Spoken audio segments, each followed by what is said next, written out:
Right, you lot, let's talk Aston Villa, and we're talking transfers again. I promise we'll be back to regularly scheduled programming like the chopping block very, very soon, but these transfer links just keep on coming faster than I can even keep up with them effectively. Today, you've seen by the title, we are talking about Ronald McDonald's brother, Ronald Araujo, from Barcelona and playing for the Uruguayan national team.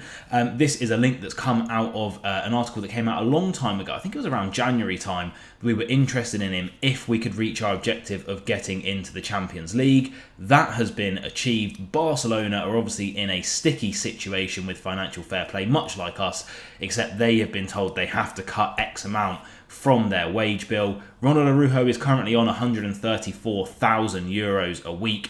So let's take a look at him as a player, how he could slot into this Aston Villa team, who he would even be replacing, and would I sign him personally, given the current situation. So first of all, before we get into Araujo as a player, if you are enjoying the transfer content, leave a like, subscribe for more. I will try and cover everything literally as quickly as possible. But as you can see here, Ronald Araujo, 25 years of age, just turned 25 literally this month. Market value currently of 75 million, so it would be a massive blockbuster signing.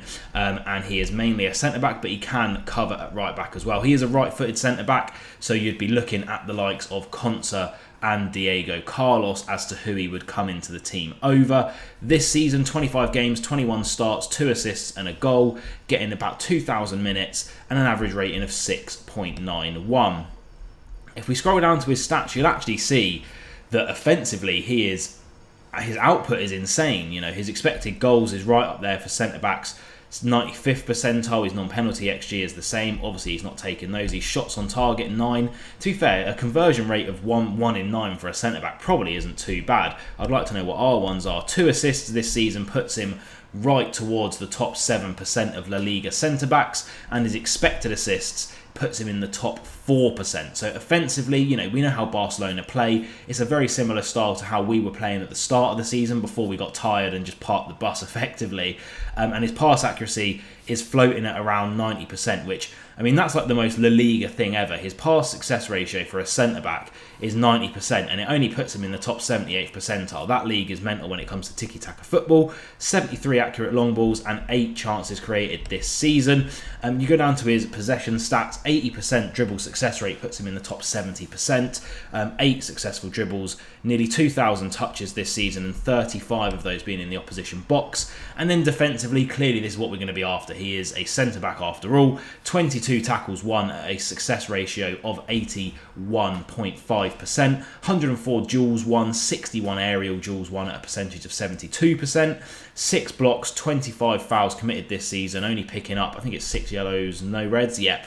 And he's won possession in the final third 3 times as well. It's a sea of green in terms of his stats. Obviously, he's struggling for minutes this season, but you go to his per 90s, and again, there's a lot of green in there. If we go to his scouting report on FB Ref, this is slightly more in depth. You can see that versus centre-backs in the last 365 days, again, his offensive stats put him right towards the top. His non-penalty XG and expected assists is in the top 3% of centre-backs, similar to him in the last 365 days. This is compared to Europe's big 5 leagues. So, you know, La Liga, Premier League, Liga and Serie A, and the Bundesliga. Defensively as well, his aerial duels won puts him right at the top. Defensively, he is slacking a bit in terms of against like all the other leagues, but you have to think that different leagues play different styles of football, and there's going to be a lot more defensive football and sort of tactical football per se in Italy. You look at Bayern Munich, who would be part of this as well. Defensive, I mean, has been a bit of an issue for them this season. That's why they finished 3rd. But offensively and with the ball at his feet, doing absolutely fantastic. Compared players, you're looking at the likes of Jules Koundé, another one that we've covered on this channel. Andreas Christensen, again, 2 Barcelona players. So they probably are going to be looking to ship off a centre-back, to be fair. Nathan Ake, Matthias de Ligt, Lewis Dunk, Virgil van Dijk as well. So all of the top centre. I mean, Lewis Dunk, I don't know why on earth he's in there, to be honest with you. But standard stats there, as you can see. Again, he's right at the top of all of them. Percentiles as well for passing. I mean, look at that. You consider how Emery likes to play, and you know, for me, Diego Carlos, a player we're going to talk about in a little while, with the ball at his feet and his passing ability is nowhere near, I think, what Emery probably wants from a centre back. And then you just see that sea of green there, and you look at his pass like types as well. Dead ball passes from free kicks, through balls on the top 91 percentile for that, so top 10%. Again, goal and shot creating. His shot creating actions is in the top 15 percentile, or sorry, 25 percentile for all of the centre backs. His shots as well, right at the top, so he's not afraid to get forward either. And then defensively as well, you look at the percentage of dribblers tackled, he's right at the top 12%. Challenges lost, so he is like in the top percent. He doesn't lose challenges, let's put it this way. And he is rapido as well, by the way. This guy is quick. And then possession stats all at the top as well. So I thought I'd compare him to, and this is an interesting comparison, and you'll see why I've done it.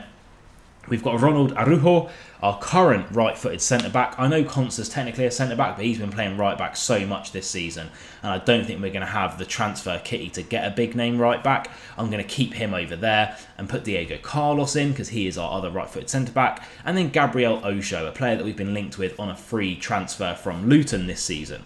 And then you look at all of them. Obviously, Ocho played the least amount of games, but minute-wise, they're actually all pretty similar. Diego Carlos has no goal involvements this season. Araujo has 3, and Ocho has 2. We look at their progression as well. Look at the progressive passes and can carry. So progressive carries when he's carried the ball out of defence. Progressive passes when he's passed it and his team has gained yards effectively. And then again, passes received as well. So when he's up the pitch and he is progressing the team, he is at the top of all of those stats by quite some way. Literally, I mean, tripling or quadrupling, 5-tripling, hectop, I don't even know. You tell me in the comments down below, Diego Carlos for that. We'll go past shooting, obviously I don't really care too much about that. In terms of tackle completion, he is at the top of all 3 of them as well. It is quite tight between him and Carlos, to be fair. Pass completion, that is short, medium and long passes, he is at the top of all of those stats as well. And then progression as well, we've already gone through above. Goal and shot creation we'll leave for now, and we'll look at his defensive actions. So you look at tackles and tackles won. He is joint with Gabriel Ocho for tackles won, except Gabriel Ocho has nearly got double the amount of tackles. So you're thinking about tackle completion rate. He is above all of them, above Diego Carlos by 9%. Blocks, he is at the bottom of, to be fair. And then obviously interceptions as well, at the bottom of as well, because he doesn't need to do that for Barcelona effectively. And that is pretty much all for the comparison. I mean, I could go through the shot creation stuff, but we know he's going to be at the top of that as well. I mean, look at that. Shot creating actions, more than double the other 2. It's no doubt in my mind that out of these 3, RONALD ARAUJO is the most world-class and premier centre-back. But can Aston Villa sign him? Is it feasible? And would you want him? Let's talk about all of that good stuff next.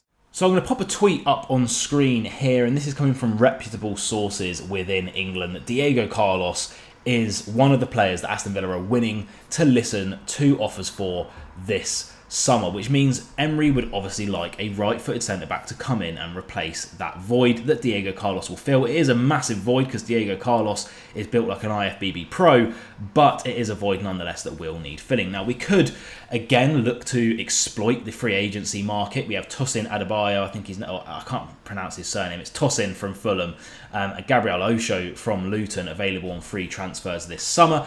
Again, it's all going to depend on FFP. How much money are we going to get for Diego Carlos? Are we going to be selling the likes of Jacob Ramsey and Douglas Luiz in the summer?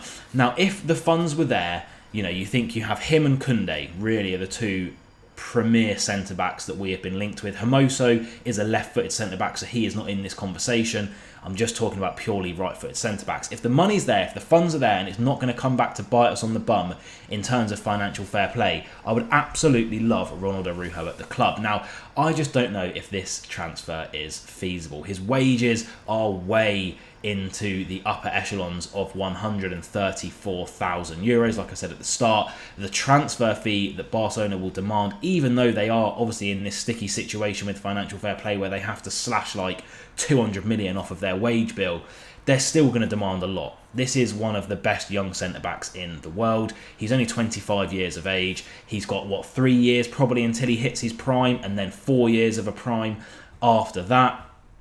And I think they're going to want in excess of 80 to 90 million euros for him, unless anyone can tell me difference in the comments down below.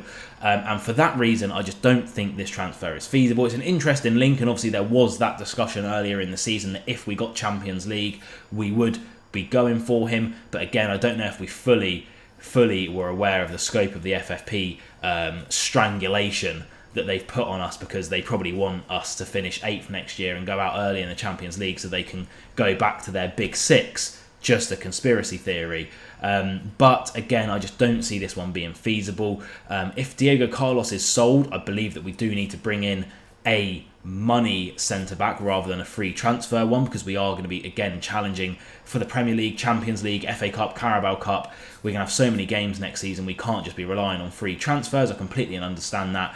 And the transfer kitty that we will get from qualifying will obviously help us along the way. You look at other right-footed centre-backs in the club as well. One that I didn't mention, Callum Chambers, he's almost 100% going to be sold because he isn't good enough anymore. So we are going to need that player there. And like I say, if the funds are there, go for it. Who wouldn't want Ronald Araujo at Aston Villa? But if they're not, I think we need to shop smart and try and find someone for slightly cheaper. Let me know what you think down in the comments below. It's a fantastic time to be a Villa fan that we can even discuss this echelon of players. And as always, I will see you guys very, very soon. There's another transfer story that's literally just come out, so I'm going to go and cover that one and then get into filming the chopping block. So loads of videos coming for you guys. Sub for more. Up the Villa. Be nice to everyone. It's going to be a good summer, guys.